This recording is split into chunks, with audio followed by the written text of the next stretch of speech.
The Adventures of the Saint, starring Vincent Price. The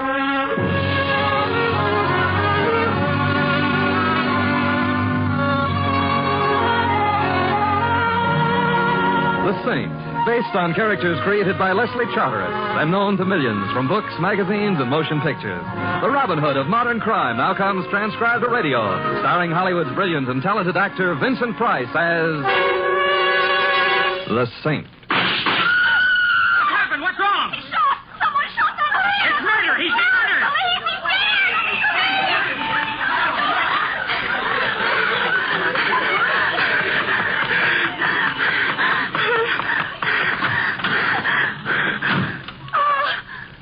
I didn't see you in there. I thought the cab was empty. That's perfectly all right, Miss Ames. Oh, please don't go. I must. The police... Are now at the scene of the crime. They'll take care of things. I can see you're in a hurry. Yes, I am. All right, driver, step on it. Yes, sir. Comfortable, Miss Ames? I don't know you, do I? An oversight on my part that can be easily remedied. I'm Simon Templar. Simon Templar? Yes. Oh, you're the Saint, aren't you? And sometimes I feel as though I had a neon sign on my forehead. I'll confess the fatal appellation. Well, I think I'd better get out, Mr. Templar. You see, Saint is not synonymous with boogeyman, Miss Ames, and why not call me Simon? After all, we were both present at the unveiling of the corpse. If you think you're being funny, Mr. Templar... There's nothing funny about murder, particularly when as pretty a girl as you is involved. But I'm not involved. A question of semantics, Miss Ames. A man gets killed when you're within 5 feet of him and you turn tail and run. If that's not being involved, my dictionary lied to me. Well, I suppose you're right. It was foolish of me to run, but when I heard those shots and saw him fall, How did you know who I was? Such modesty is becoming, but hardly intelligent, Miss Ames. You're a star. Your show is opening in a week, and your pictures have been plastered all over town. Oh, of course, I should have known. Did you know the man who was shot at? Yes. Yes, I had an appointment with him. His name was Jim Barry. Oh, the publisher? Yes. Oh, I know him, or rather knew him. He's been kind enough to publish some scribblings of mine, but what were you going to see him about? Anything special? No, just a business talk. Business talk with a publisher? Don't tell me the Barry Kilgore Company is going to publish the story of your life. No, but Jim's firm was preparing an anthology of the modern theater, and he wanted to include the new play I'm going to be in. Down, Betty. Down to the floor. I said down. What happened? Somebody doesn't like us, Betty. The driver of that car threw some hot lead our way. But who? It wasn't... I don't know. I only saw the glint of a gun out of the corner of my eye.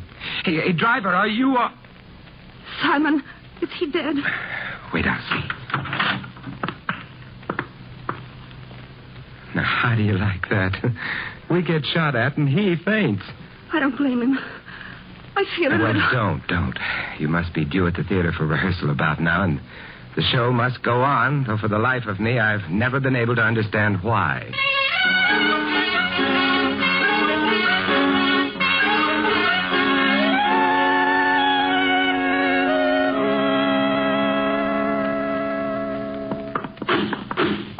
Hey, Joe, bring this sofa more downstage. Okay, Larry. Here's my dressing room, son. Oh. You go in and wait for me. I'd have you watch the rehearsal from the wings, but Larry Stevens, our stage manager, is superstitious about it. Okay, Betty, but your sanctified watchdog will be panting on your threshold till you get back. After what's happened, Simon, I'll be glad to know you're close by. See you later. Yeah. Oh, well, might as well wait inside. But really, Vera, I don't know what you mean. I think you do, Helen. Just remember what I told you about Jim Barry, and you'll be... Simon Templar. What in the world are you doing here? Hello. Now, that's what I call a quick switch. Vera Pangburn, lady novelist, gets stage struck. Or are you merely getting material for a novel about backstage? Oh, no. No theater novels for me, Simon. Oh, let me introduce Helen Trask. Helen, this is Simon Templar. How do you do, Mr. Templar? As well as might be expected under the circumstances, Miss Trask. I'm not too accustomed to entering one lovely lady's dressing room and finding 2 others awaiting me. Well, as a matter of fact, Helen and I were waiting for Jim Barry. We thought he was coming here with Betty. Jim Barry? Oh, he's your publisher, isn't he, Vera? Yes, and Helen's, too.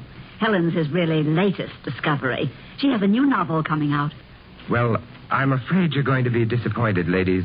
Barry's been unexpectedly detained. Oh, Oh, and I was so anxious to see Oh, him. why not let me substitute? I'm very good at parlor tricks and small talk. And Your name, Templar?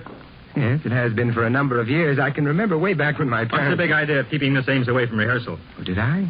Who are you? Oh, Stevens, the stage manager. That's right, and I'm also the guy who doesn't like stage door Johns. Now, there's something about the way you said that hurts me deeply. Hey, what's that thing in the cuff of your trousers, Stevens? In the cuff of my trousers? Yeah, right here. Now, look here, Templar. I don't know what this is all about, Maybe you don't, but you should know a revolver cartridge when you see one. but... Revolver cartridge. Is that what this is? It is. Where's Betty Ames? Why, in rehearsal, I had them start. And I presume there's a shooting scene in this play? Why, yes, toward the end of the first act, but Well, you'll like me even less after this, but I'm stopping that rehearsal. You can't do that, If Templar. I don't, you'll have a dead star on your hand. Betty Ames, are you crazy? I hope so. I hear them. Where's the closest stage entrance? Over there to your left. I hope you know what you're doing. I'm afraid I do. They're at the shooting scene now. Stop it. Don't shoot. Simon, what is it, Simon? What's the matter? Apparently nothing, but I'm a little amazed at finding you all right. But why shouldn't I be, Simon? Now, there you have me. Quiet, everybody. Templar, I've had enough of this nonsense. You've held up the rehearsal by keeping Betty away, and now you've broken up the end of the first act. Either you get out of this theater, or I'll have you thrown out. You know, Stevens, I must be super sensitive. Why else would I get the idea that you don't like me? No, don't answer. There's something I want to do first. Where's the gun your leading man fired just now, Betty? It's over there on the floor, just a prop gun with blank cartridges. Blank cartridges? So that's it. I've always wondered how people shot in plays had so many lives. You mind if I take a look? What's all the commotion about? Oh, hello, Mr. Kilgore. We've been having a little trouble with a fellow named Templar, but everything's under control Well, now. it better be. I've got quite an investment in the show, and the way it looks now, it'll flop before they get to the second Now, there's act. nothing for you to get excited about, Mr. Kilgore. I assure you Of course, that... that's all in the way one looks at it, Stevens. And I suggest that you look at this gun. I see it, Templar. So what? So this. Break it open. Simon, those aren't blank cartridges. They're real. Real? But that's impossible. Perhaps you'd better take a second look. But why would anyone in this theater substitute real bullets for the blanks? Now, that is a puzzling question, Stevens. Of course, it couldn't possibly be that someone was interested in killing Betty Ames. Now, could it?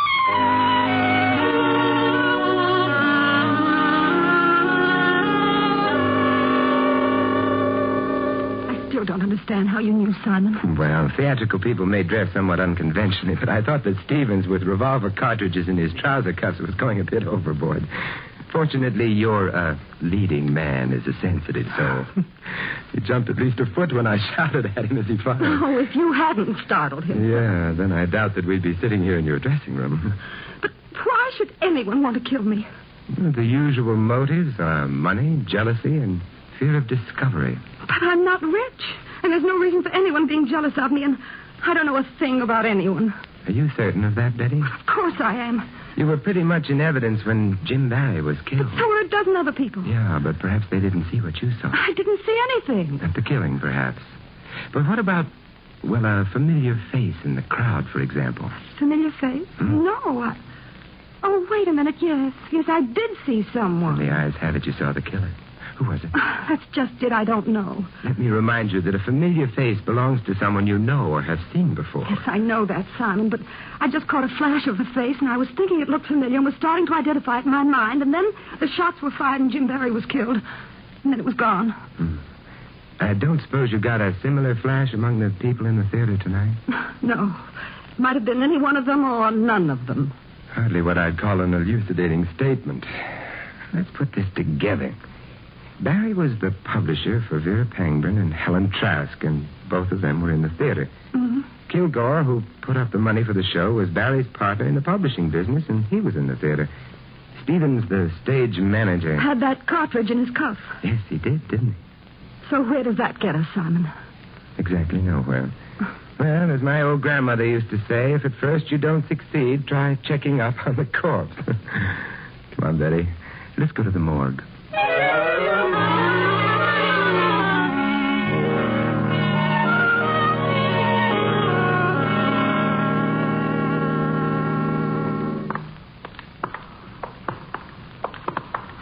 This place gives me the creeps, Simon. Strangely enough, the morgue never was noted for being the most cheerful place in the world. Do you think your scheme will work? How optimistic can one man be? But it's worth a try. Looking for someone, Mr. Templar? Hello there, Duncan. How are things? Things? Oh, they're pretty dead around here. Pretty dead. Same jolly old soul, aren't you? Oh, I get my kicks, Mr. Templar. How peachy for you. Feel jolly enough to do me a favor? Favor? Yeah. Did you get an advanced case of rigor mortis in here sometime this evening? Fellow by the name of Barry? Barry? Yeah. Yeah, sure did. Gun killing. Neat job, too. You want to see him? Oh, no. I bow to the lady, Duncan.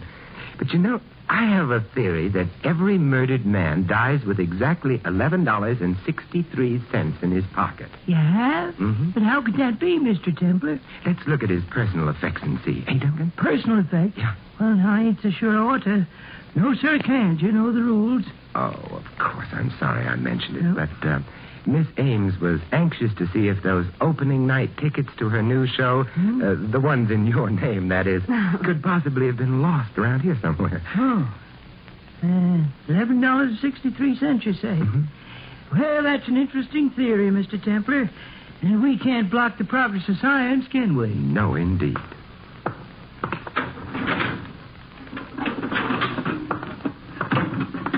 There you are. Take a look.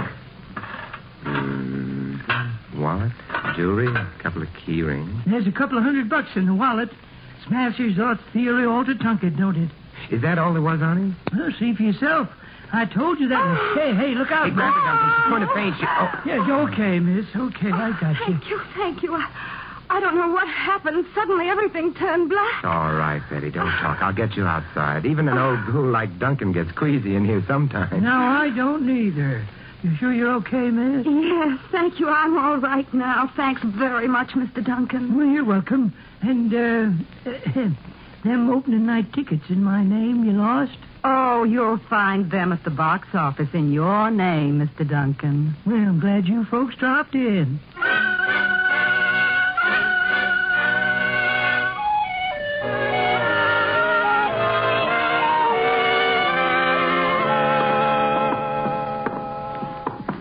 The first part of your scheme seemed to work all right, Simon. Well, I did get hold of Barry's keys, and thanks to the fainting act you staged, and very realistic it was, too. But there was little else of interest there. Then what goes on now? Sir, I might suggest that we halt right here in front of the office of Barry Kilgore and Company Publishers. Pick out a key that looks as though it fits the lock. And walk right in. There, you see what skill, perseverance, and some petty larceny can accomplish? Now, where's Jim Barry's office? Do you know? Oh, yes. Right over there. Uh-huh. Kilgore's the one next to it. There's the light switch on the wall. You'll never make an understudy to a sneak thief by talking about lights, Betty. My flashlight's enough. But I still don't understand what you expect to find up here, Simon. Neither do I, but I'm looking for motives. And what better place to find motives than in the dead man's private files? Mm-hmm. Let's start with this stuff on the desk. Those are only galley proofs of a book, Simon. So it would appear. What a fascinating title. My Heart's One Romance by Helen Trask. Oh, no. Talk about corn. No motive for murder there. I wonder. What do you mean? This inter-office memo clipped to it. Listen to this. For Pete's sake, Jim, stop publishing this kind of tripe before it ruins us. It's initialed K. K for Kilgore. What do you make of that, Simon? I think Kilgore didn't like the book. But if it's as bad as all that, why was Jim Barry publishing it? Maybe you better take another look at Helen Trask. Oh, you mean you think that Helen and Jim Barry I were... prefer to keep an open and clean mind about these things, Betty. But we do know Kilgore didn't like it. And Kilgore stands to get plenty now that Barry's dead. He becomes sole owner of the business. Simon, someone's coming to the outer office. That's very inconsiderate of him. But what if it's the police or Jim Barry's murderer? Those suggestions are very inconsiderate of you. What's he doing now, Simon? Not he. There are two people in the office. Are they coming in here? No, they've gone into Kilgore's office. Oh. They didn't turn on the light, so they must be familiar with the place. Remind me to complain to the owners of this building. They've made these walls so soundproof I can't even recognize the voices, let alone hear... Yeah, we could hear those all right, couldn't we? I'll be right back. No, Simon, please. No. Oh, whoever it was. Got away. Simon, are you all right? I'll get a doctor. Better make it a carpenter instead, Betty. Carpenter? Yeah, the shots missed, but I certainly smashed up that desk I ran into. Let's find the lights and see how much damage was done. That does it now. Simon! The damage was quite extensive to Mr. Kilgore. Our chief suspect has been crossed off the list by a bullet between his eyes.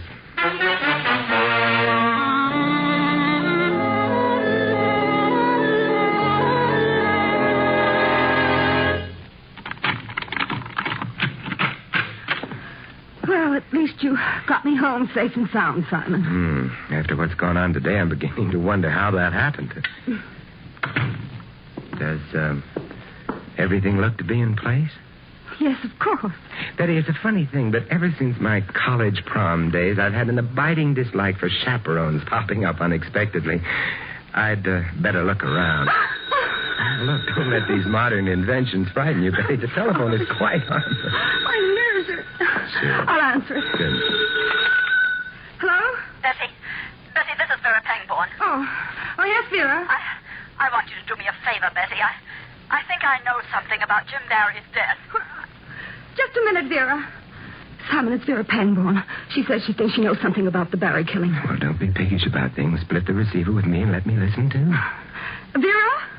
What do you mean? Well, I don't know just how to explain it, Betty, but... Get away from that window! Vera, what is it? No, Vera! Vera! Are you still there? Simon, those were shots. What happened there? This may come as a tremendous surprise, Betty, but it sounds like Vera Pangborn just became murder victim number 3.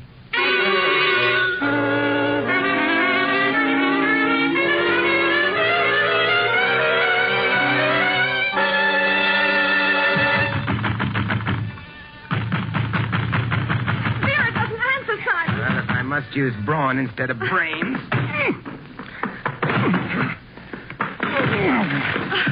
Ineffective, if not neat. Come on, let's go in. Simon, there she is. Yeah. On the floor. Is she? She's luckier than Barry or Kilgore. Shot in the upper part of the arm. You better get some towels, Betty. I'll be right back, Simon. Good. What happened? Simon. Man on the fire escape, he shot at me. I'd be indignant about it, too, Vera, but suppose we talk about it later. You're welcome, Simon. You better let me at it. Wait, I'll lift her out of the davin. There. Now, if you'll make like Florence Nightingale, Betty, I'd like to look at the fire escape. All right, Simon. Betty, Poor darling, time for talk later. Let's get you fixed up first. You just relax. Vera, we're here and everything's going to be all right. Thanks, Betty. The view from your fire escape is very disappointing, Vera. Only shattered glass out there. Did this homicidal friend of yours shoot through the window? Yes. I was talking on the phone to Betty. I looked up and saw him. He had a handkerchief over his face, and he shot twice. There you are, Vera. And that'll hold you until we get a doctor. By the way, Vera, not that I'm curious or anything, but what was it you were going to tell Betty over the phone about Jim Barry's murder? I can't tell you, Simon. Well, I'll admit I'm not as pretty as Betty or as feminine. No, I won't say anything. He's already shot at me once. I won't say anything. He'll kill me. All right, Vera, take it easy. You don't have to tell us anything. Simon, we better call a doctor. She's in no condition to be bothered now. Right now, neither am I. Suppose you take care of the medical details and then meet me at Helen Trask's apartment. Helen's? Yeah. Is that where you're going now? No, I'm going to Larry Stevens' place. And if that sounds confusing to you, it's no wonder. I'm a little confused myself.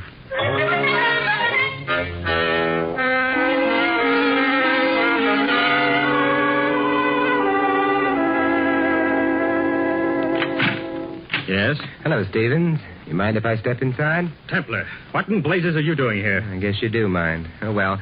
I have an invitation for you, Stevens, to come calling on Helen Trask with me. Helen Trask? Mm-hmm. Why should I go to her place? Oh, I thought it would be sweet if we all chewed over a few explanations together. You'll get no explanations from me. Now get out, Templar. Okay, Stevens. But if you don't mind, I would like to leave you something first. Yes, what's that? This. Oh. You know something, Stevens? I think you're coming with me whether you want to or not.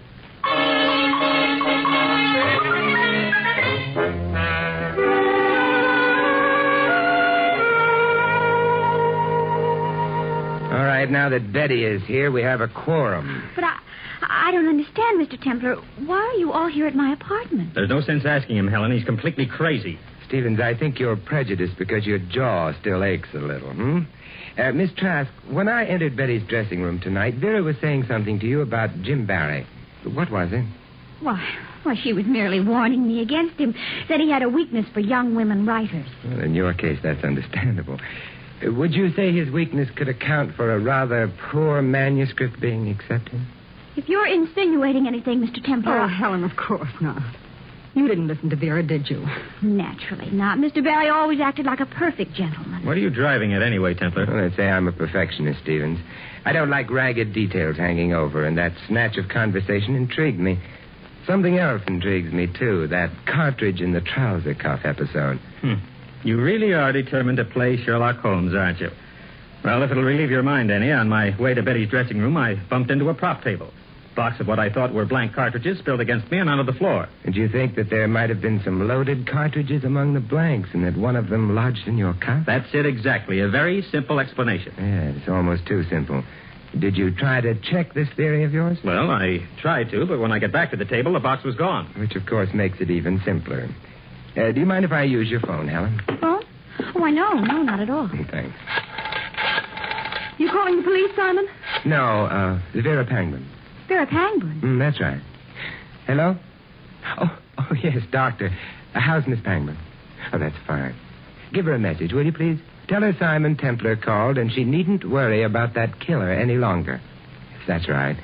Betty Ames has remembered who it was she saw at the scene of the murder, and that's all the evidence we need.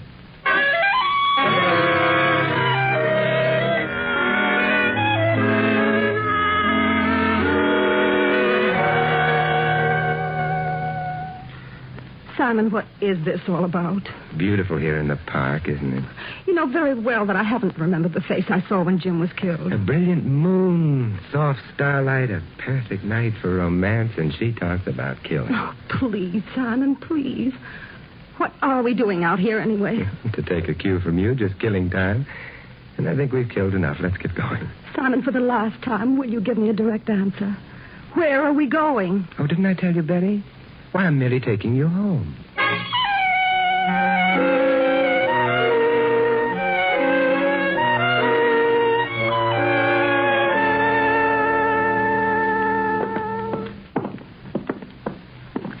Here's my door, Simon. I can find my way in alone. Don't you think the least I can do is to search the apartment for you again? That won't be necessary, thank you. Good night. Well, at least allow me to turn the lights on for you. There, you satisfied? Now you can see for yourself that there's... Oh. Yes, I can see quite well. Hello, Vera. Shut that door, Simon, quickly. I never argue with a lady, Vera, particularly when she's got a gun in her hand. That's better. I thought that phone call of yours might have been a trap, Simon, but I had to make sure. Now that you apparently have made sure, Vera? You and Betty are going to join the others. Simon! Tell me why you killed Jim Barry, Vera. Was he your husband? Pretty smart, aren't you, Simon? That's right. Jim was my husband. Yes, I thought so. Jealousy was the only motive I could figure for you. Every young woman who came along and thought she could write turned his head. The Helen Trask. A high school girl could write a better book than she did. But Jim Barry was going to divorce you and marry her, wasn't he? Yes. And now Jim's dead. And Kilgore's dead because he suspected me. And you're going to die, too. Right now. No, you don't. Give me that gun. She's going to shoot. She's going to... No, she isn't. Are you, Vera? No. Oh, Simon, I was so scared. You know something, Betty? So was I.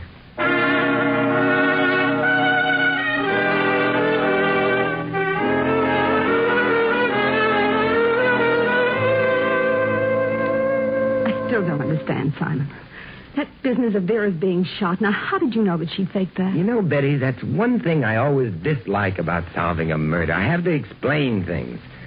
But if you won't let well enough alone... No, Simon, I won't. All right. It was the glass in the fire escape. Now, shall we get back to that moon? Simon, what about the glass? Oh, it came from the shattered window. And there was no glass within the room. Therefore, the shot was fired from within, scattering the glass outward. And who was inside the apartment at the time? Vera. Mm-hmm. We have achieved a meeting of the mind. Now, if we can carry that a bit further while discussing those lovely shimmering stars. But I heard 2 shots fired over the phone. Did she use the second one to give herself that flesh wound? If you were afraid someone was closing in, you'd make a last desperate attempt to throw suspicion elsewhere, wouldn't you? And she was the one who put the real bullets in the gun in the theater. Mm-hmm. And fired at me in the cab. But, Simon, why me? Well, I hate to get repetitious, but remember those motives for murder I listed? Money, jealousy, and fear of discovery. Yeah, let's latch on to the last one. She was afraid you'd remember that it was her familiar face you saw in the crowd just before Jim Barry was killed. Satisfied now? Well, almost. There's just one more little thing. Look, Betty, if it doesn't concern the moon, I'm not interested. All right, Simon. Get interested.